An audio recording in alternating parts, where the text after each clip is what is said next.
이르시되 추수할 것은 많되 일꾼이 적으니 그러므로 추수하는 주인에게 청하여 추수할 일꾼들을 보내어 주소서 하라. 갈지어다 내가 너희를 보냄이 어린 양을 이리 가운데로 보냄과 같도다. 전대나 주머니나 신을 가지지 말며 길에서 아무에게도 문안하지 말며 어느 집에 들어가든지 먼저 말하되 이 집이 평안할지어다 하라. 만일 평안을 받을 사람이 거기 있으면 너희 빈 평안이 그에게 머물 것이요 그렇지 않으면 너희에게로 돌아오리라. 아멘. 저희 장인 어른은 장로님이셨는데 목사인 사위를 도와주시기 위해서 종종 이 조언의 말씀을 하시고는 하셨습니다. 아직도 기억나는 것은 장인 어른이 말씀하시기를 성도들과 식사하러 갈 때 목사라고 당연히 상석에 앉지 말아라.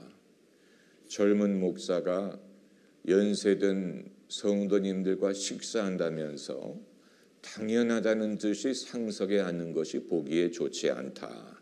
그럴 때는 식사는 연령순으로 앉습니다. 이렇게 앉아라. 이런 말씀을 하셨고 또 한 번은 제 설교 방송을 TV에서 보신 후에 저의 언어 선택에 대하여 지적을 하신 적이 있습니다.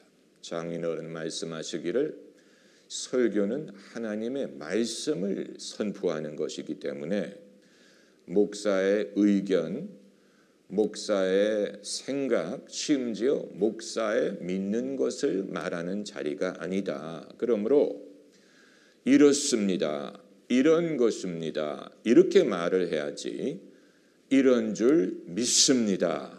이렇게 말하는 것은 옳지 않다라고 지적하신 것이 아직도 기억에 남습니다. 많은 설교자들이 그 설교의 절정에 이르러서 가장 강조하고자 할 때 이런 줄 믿습니다라고 말하는 것이 은연중에 저에게도 습관이 되었던 것입니다. 저는 그 이유로 곰곰이 생각했습니다. 왜 설교자들이 가장 강조하고자 할 때 이런 줄 믿습니다라고 말을 할까? 그 이유는 언어의 부재 때문에 그렇지 않을까라고 생각을 했습니다. 가장 강력한 말, 하나님이 인간에게 하실 수 있는 가장 강력한 말씀을 전하고 싶은데 그것을 표현할 적절한 어법이 없는 것입니다. 그러다 보니까 내가 이것을 믿는다라고 말하는 것이 가장 강력한 표현인 것처럼 생각이 되는 것인데 여기에서 우리는 우리 언어의 한계 그리고 언어의 문화를 엿볼 수 있습니다. 사실 성경이 우리에게 주신 가장 강력한 어법은 오늘 본문에 이 집이 평안할지어다 주님이 명하신 것입니다. 너희가 어느 집에 들어가든지 이 집이 평안할지어다 이런 식으로 복을 빌라고 하셨어요. 이것은 이 집이 평안하기를 바랍니다도 아니고 이 집이 평안하기를 소원합니다도 아니고 평안할지어다. 원문, 영어 원문을 보면 아예 동사가 없어요. Peace to this house. 선포하는 것입니다. 목사가 축도를 하는 언어도 같은 언어예요. 주 예수 그리스도의 은혜와 하나님 아버지의 사랑과 성령의 교통하심이 무리와 함께할지어다 명하는 것이었어. 그런데 총회에서 장로님들이 반발했습니다. 젊은 목사가 연세 드신 성도들 앞에서 찌우다라고 하는 것이 옳지 않다고 해서 그렇게 죽어나옵나이다라고 언어를 바꿨지만 그러나 성경적인 언어는 축원합니다가 아니고 찌어다. 아마 어떤 분들은 이런 식으로 생각할 것입니다. 언어를 따지는 게 그렇게 중요합니까? 의미만 전달이 된다면 되지 않습니까? 그 정확한 표현이 그렇게 중요합니까? 그러나 중요합니다. 만일 병자를 위해서 기도할 때 병이 낫기를 원합니다 하는 것과 병이 낫게 해 주옵소서라고 하는 것과 병에서 나음을 얻을지어다 하는 것은 이거 완전히 다른 거예요. 나을지어다 라고 말하려면 그 말을 할 만한 믿음이 있어야 그런 말을 할 수가 있습니다. 예수님이 괜히 오늘 본문에서 이 집이 평안할지어다 라고 말하라고 한 것이 아니에요. 이것은 복을 비는 권세가 있다는 사실. 그렇게 말하면 그렇게 된다는 것을 전제하고 말씀하신 것입니다. 우리가 하나님의 말씀을 다루는 법을 배우고 있지 않습니까? 이 존 오스틴 목사님의 그 옥구, 나는 성경이 말하는 것을 할 수 있고 성경이 말하는 것을 갖고 있고 나는 성경이 말하는 그런 존재입니다. 여러분, 이것을 우리가 경험하고 우리 삶에 실감하기 위해서는 하나님의 말씀을 다루는 법을 배워야 됩니다. 하나님의 말씀을 다루는 법. 하나님의 말씀은 도구와도 같습니다.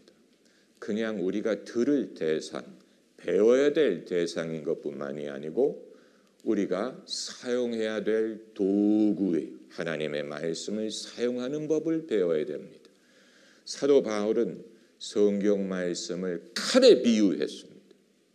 성령의 검, the sword of the Spirit, 하나님의 말씀을 무기에 비유를 했습니다. 그 말은 하나님의 말씀에 그만한 권세가 있다는 뜻이고 우리가 하나님의 말씀을 사용하는 법을 배울 필요가 있다는 말씀이에요.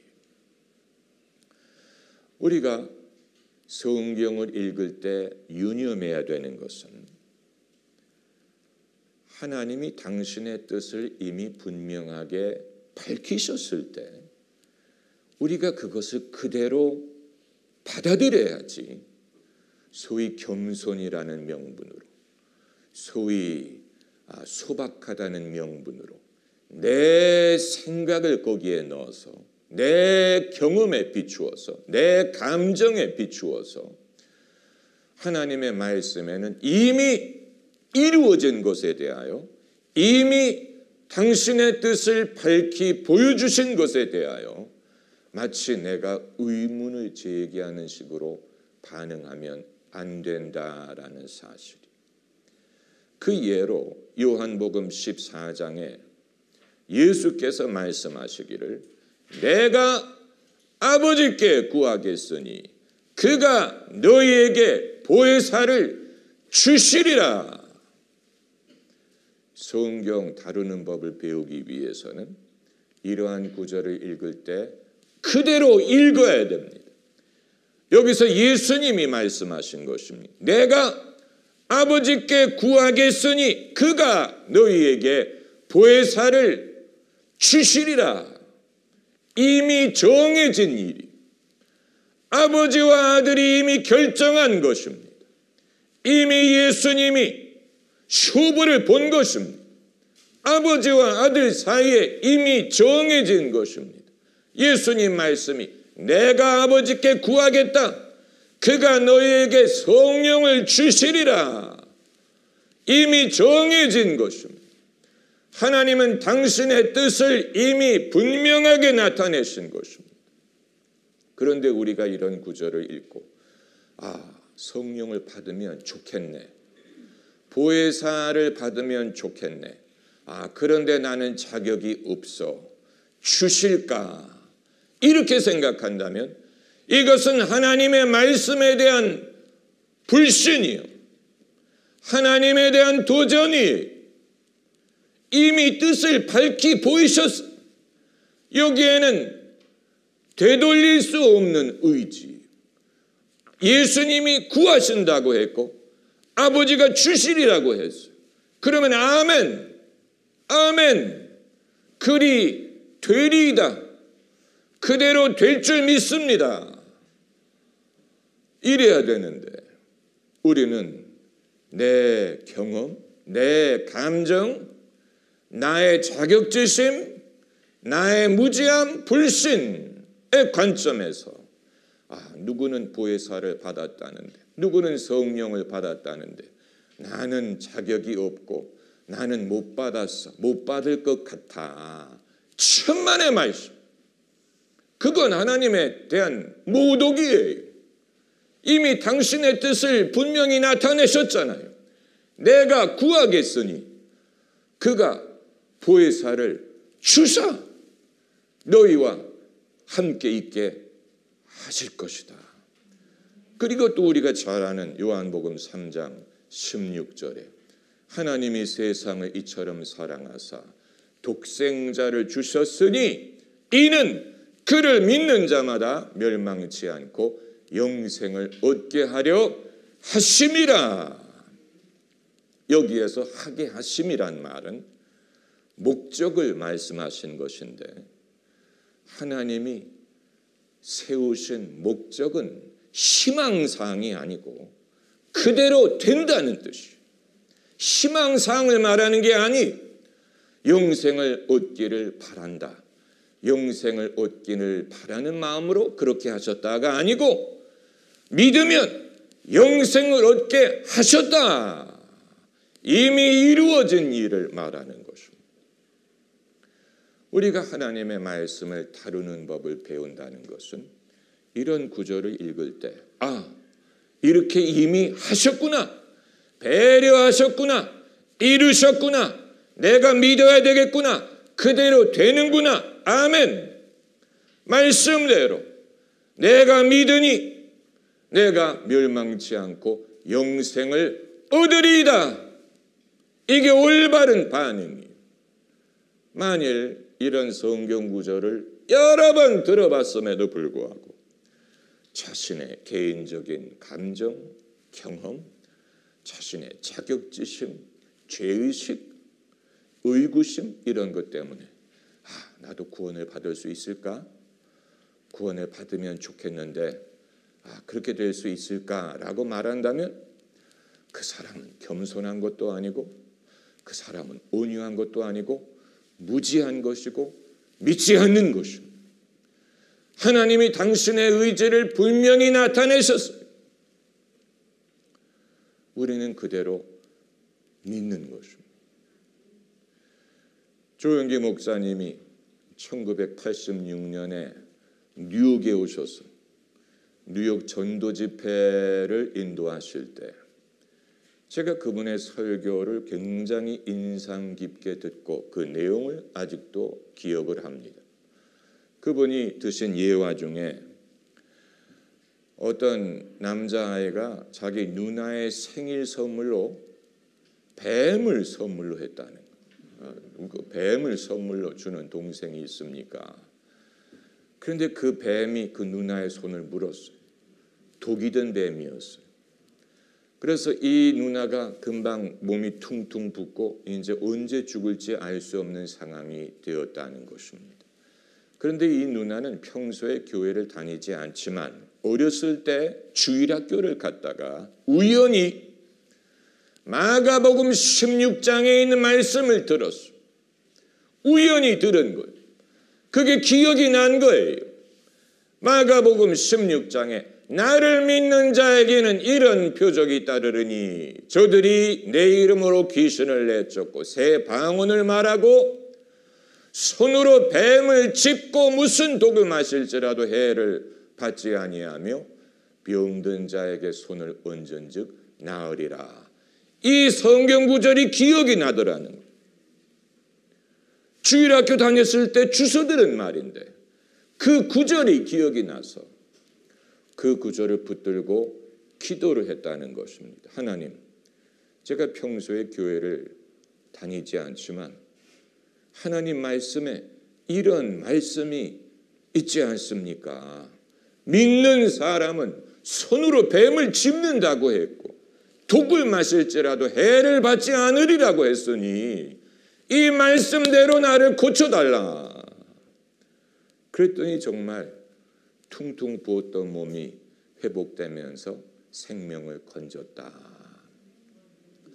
여러분, 주일학교를 한 번 나가서 주워 들은 말씀도 믿는 사람에게 이만한 권능이 있다면 평소에 교회를 수십 년 동안 다니고 말씀을 늘 공부했으면서도 그 말씀을 제대로 다루는 법을 몰라서 늘 그 말씀은 애매하고 추상적이고 어렵고 무슨 말인지 모르겠고 나에게 어떤 의미가 있는지 모르겠다고 생각하는 분은 성경 말씀 다루는 법을 아직 배우지 못한 것입니다. 성경 말씀에는 이미 이루어진 것들이 많이 있어요. 이미 이루어진 일. 예컨대 세례 요한이 예수님을 보고 선포하기를 볼지어다 세상 죄를 지고 가는 하나님의 어린 양이로다. 놀라운 말 아닙니까? 여기에 세상 죄를 지고 간다는 말은 완료형을 썼어요. 예수께서 내가 알든 모르든 내가 들었든 듣지 못하든 예수님은 세상 죄를 이미 지고 가셨어요. 우리가 죄사함을 얻을 수 있는 근거가 거기 있습니다. 가능성으로 말하면 모든 죄인 이 죄사함을 얻을 가능성이 존재합니다. 왜요? 예수께서 세상 죄를 지고 가셨기 때문에. 세상 죄를 부분적으로 지고 가신 게 아니에요. 세상 죄 자체를 지고 가셨어요. 영어 성경엔 The sin of the world 단수를 썼어요. Sins of the world가 아니고 그건 모든 죄를 통틀은 것이에요. 세상 죄를 통틀어서 하나님의 안이 지고 가셨어요. 그렇다면 모든 죄인의 죄사함을 받을 수 있는 영적인 근거가 예수님에게 있어요. 그렇다고 모두가 죄사함을 얻는 것 같지는 않아요.